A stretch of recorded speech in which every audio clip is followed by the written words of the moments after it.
শুরু হয়েছে ভারত পাকিস্তানের যুদ্ধ।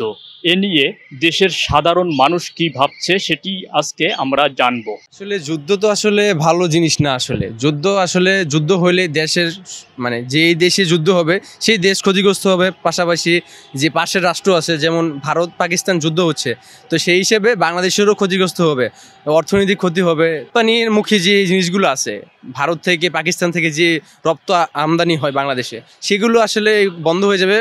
পরে হচ্ছে গিয়ে বাংলাদেশের সংকট হতে পারে। বলতে পারবে না যে কার বেশি ক্ষতি হবে। এখানে যুদ্ধ লাগলে দুটি দেশই আসলে দুইভাবে বিভক্ত হবে, তো সেই ক্ষেত্রে পাকিস্তানের ক্ষতি বেশি হতে পারে। এটা ভারতের জন্য যেমন ক্ষতি হবে তেমনি হচ্ছে পাকিস্তানের জন্য ক্ষতি হবে। এবং বাংলাদেশ যেহেতু ভারতের পার্শ্ববর্তী রাষ্ট্র, তো অবশ্যই নির্দ্বিধায় বাংলাদেশের ওপর একটা ইম্প্যাক্ট পড়বে। তাদের নিজেদের দেশে তো ক্ষতি হবেই, বাংলাদেশের ক্ষতি হবে পরোক্ষভাবে। এবং বাংলাদেশের জন্য সেটা হচ্ছে কখনই ভালো কিছু বয়ে আনবে না, বাংলাদেশের জন্য সেটা অমঙ্গলজনক। এখানে যুদ্ধ হইলে পারে, দুই দেশে যুদ্ধ হলে দেশে অর্থনৈতিক ক্ষতির সম্মুখীন হবে, জিনিসপত্রের দাম বাড়তে পারে, আরো বিভিন্ন ধরনের ক্ষতি হবে।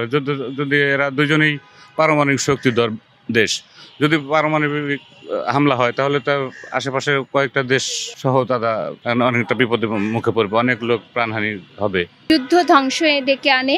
আমরা দেখি যে বিভিন্ন জায়গায় ক্ষমতাকে কুক্ষিগত করার জন্যই কিন্তু যুদ্ধকে চাপিয়ে দেওয়া হয়। তাদের যে অস্ত্র ব্যবসা, আজকে আমেরিকার, ইসরায়েল, এদের অস্ত্র ব্যবসা একটা বিশাল ব্যবসা, বিশেষ করে আমেরিকার এই বিশাল ব্যবসাকে তারা এই অস্ত্র ব্যবসা করার জন্য কিন্তু আমরা জানি যে তারা কিভাবে বিশ্বের দেশে দেশে তারা কিন্তু যুদ্ধ রপ্তানি করে এবং তার মধ্য দিয়ে সেই সব অঞ্চলে রাজনৈতিক প্রভাব ফেলে, তাদের সেই সম্পদ কুক্ষিগত করে।